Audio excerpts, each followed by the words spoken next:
Assalamualaikum warahmatullahi wabarakatuh.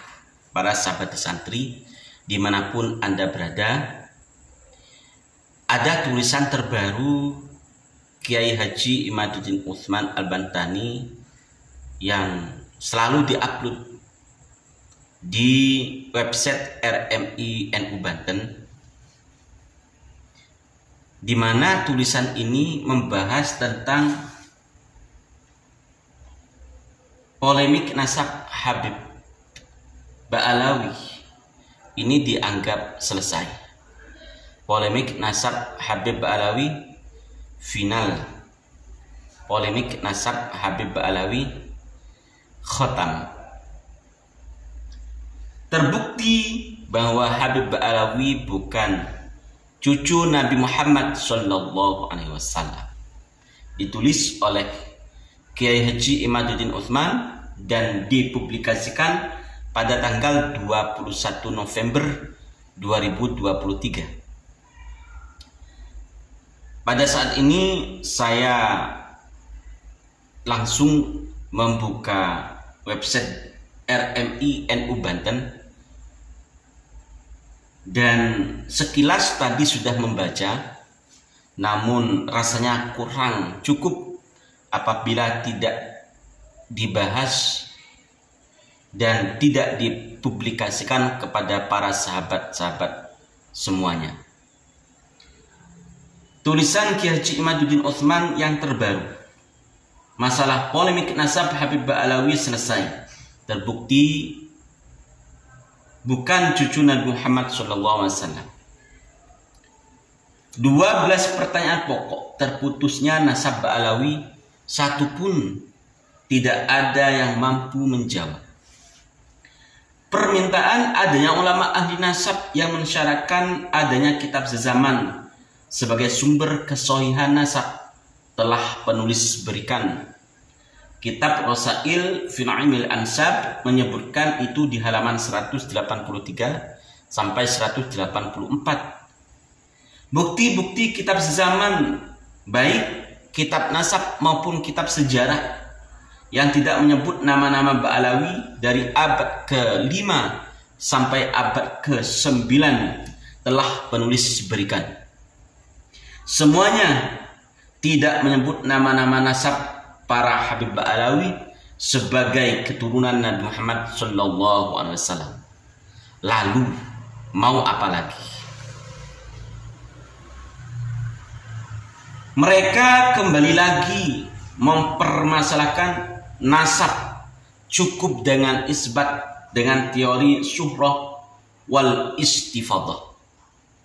Penulis telah sampaikan pendapat para ulama bahwa syuhrah wal istifadah tidak dapat digunakan jika bertentangan dengan sumber-sumber sezaman. Sumber sezaman dengan nama-nama nasab Ba'alawi dari abad 5 sampai 9 tidak menyebut nama-nama itu sebagai keturunan Nabi Muhammad SAW. Bahkan nama-nama itu sebagian hanya nama fiktif belaka. Lalu apalagi?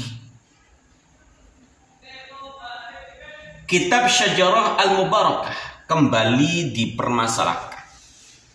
Katanya bukan karya Imam Fakhruddin Ar-Razi yang beliaunya wafat pada tahun 606 Hijriah. Kitab itu jelas kitab Imam Fakhruddin Ar-Razi. Dicatat dalam manuskrip itu bahwa kitab yang ditulis Imam Fakhruddin Ar-Razi, manuskripnya jelas ada. Tempatnya juga jelas disebut. Nama penulis naskahnya jelas disebut. Bahkan tanggal penulisan naskahnya jelas disebut. Lalu apalagi? Mau mencari kitab sezaman dengan Ubaidillah di abad ke-4 tidak akan menemukan. Mau mencari kitab sezaman dengan Alwi dan Muhammad bin Alwi di abad ke-5 tidak akan menjumpai. Mau mencari kitab zaman dengan Alwi II, Ali Khalil Qasam, Muhammad Shahid Mirbad dan Ali ayah faqih muqaddam di abad ke-6 tidak akan terdeteksi. Mau mencari kitab zaman dengan faqih muqaddam Alwi Ibnul Faqih di abad ke-7 tidak akan terkonfirmasi. Mau mencari kitab zaman dengan Maula Dawilah dan Abdurrahman As-Segaf di abad ke-8 tidak akan nampak. Kenapa? Tidak akan menemukan kitab zaman di semua tingkatan itu yang menyebut mereka sebagai cucu Nabi Muhammad SAW. Jawabannya hanya satu, karena mereka memang benar-benar bukan cucu Rasulullah SAW. Dengan bahasa apa lagi penulis harus menyampaikan? Jika umpamanya keturunan Nabi Muhammad SAW yang lain tidak ditulis dalam kitab zaman dengan mereka antara abad ke-5 sampai abad ke-9, bolehlah kita nyatakan bahwa nasab Ba'alawi juga tidak disebut, bukan berarti tidak ada. Tetapi kenyataan menyatakan dari abad ke-5 sampai abad ke-9 itu cucu Nabi Muhammad yang lain ditulis dan disebutkan. Anak Ahmad bin Isa ditulis dan disebutkan setiap generasi. Tetapi di antara cucu Nabi Muhammad yang ditulis itu tidak disebut ada yang namanya Ubaidillah dan keturunannya. Lalu berdasar apa orang harus percaya bahwa Ba'alawi sebagai cucu Nabi ketika leluhurnya tidak disebut sebagai cucu Nabi? Apakah kita harus berpura-pura mengakui dan pura-pura menemukan kitab sezaman? Atau apakah demi membela nasab Ba'alawi seseorang harus berdusta dengan membuat manuskrip sezaman yang palsu? Penulis kira surga dengan segala keindahannya sangat mahal untuk ditukar dengan kedustaan untuk menyenangkan hati para Habib Ba'alawi. Lalu ada yang mengatakan Ibnu Hajar di abad 10 Hijriah dan yang lainnya mencatat nasab Ba'alawi sampai kepada Nabi Muhammad SAW.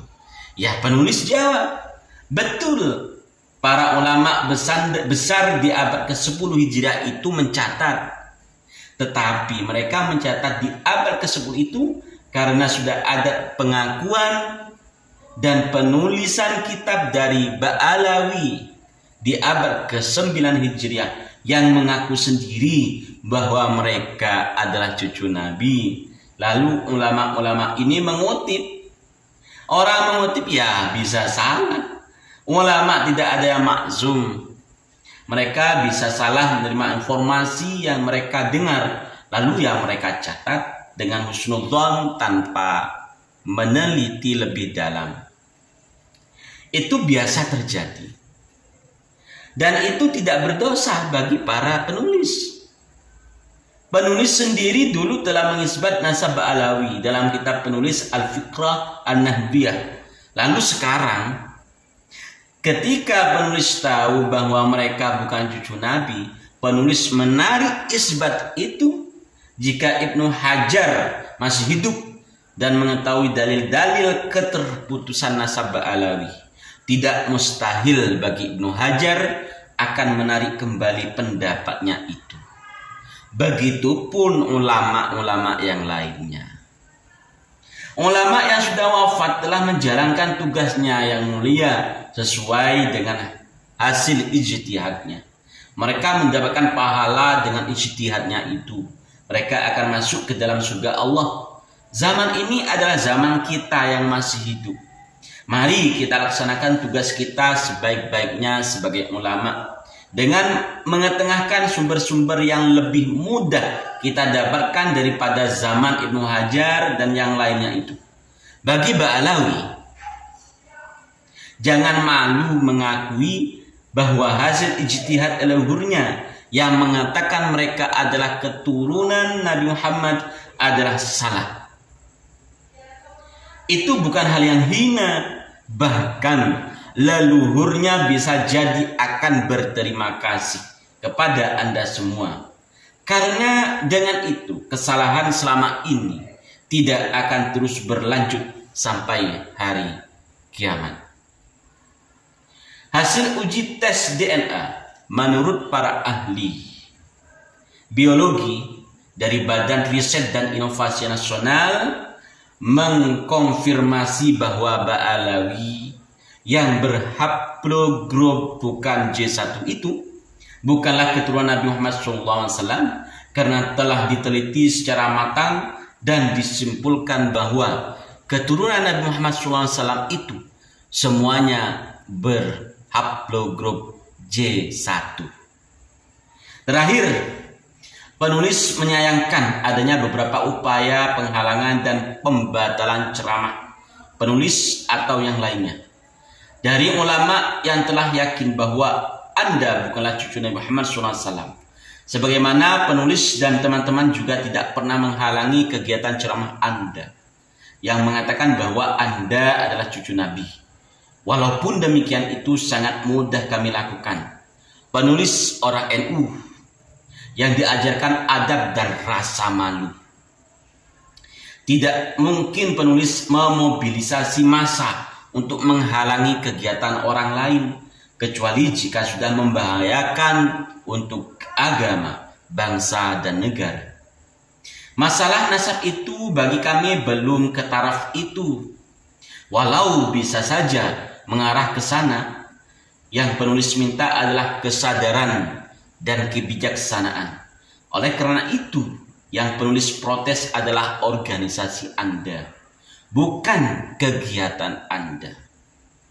Apalagi ini masa pemilu. Mari kita bantu pemerintah untuk dapat menjalankan kegiatan rutinan pemilu ini dengan sukses, lancar, dan aman. Jika Anda masih mengakui diri Anda sebagai cucu Nabi, silakan saja. Itu hak Anda, tetapi tolong jangan sampai memaksa orang lain untuk mempercayainya. Percaya dan tidak percaya akan sesuatu itu adalah hak semua orang yang diatur di dalam Undang-Undang Dasar. Semoga Allah selalu membimbing kita ke jalan yang diridai oleh Allah Subhanahu wa Ta'ala. Amin. Itu tulisan terbaru Kiai Haji Imaduddin Utsman yang membahas tentang terputusnya nasab Ba'alawi dan dianggapnya polemik nasab Habib Ba'alawi telah selesai. Para sahabat, kesimpulan dari tulisan Kiai Haji Imaduddin Utsman, satu, bahwa nasab Habib Ba'alawi tidak tersambung kepada Rasulullah. Dua, tidak ada satupun redaksi, satupun dasar, satupun argumen yang membantah tulisan tesis Kiai Haji Imaduddin Utsman tentang batalnya nasab Ba'alawi kepada Rasulullah SAW. Ketiga, bagi para Habib Ba'alawi dan muhibbinnya, jangan lagi-lagi mengganggu pengajian para kiai-kiai NU, para ulama-ulama NU, walaupun pengajian itu membahas tentang nasab Ba'alawi, karena itu diatur di dalam undang-undang. Para sahabat dan santri, mari kita ikuti ulama-ulama yang membawa kita ke jalan yang benar, menjadikan kita orang yang cerdas. Ulama-ulama yang selalu istiqomah, menjaga kebenaran, menjaga agama, menjaga nasab Rasulullah dari pembelokan, menjaga negara, menjaga bangsa. Wallahumma fiqh ila aqmit thoriq. Assalamualaikum warahmatullahi wabarakatuh.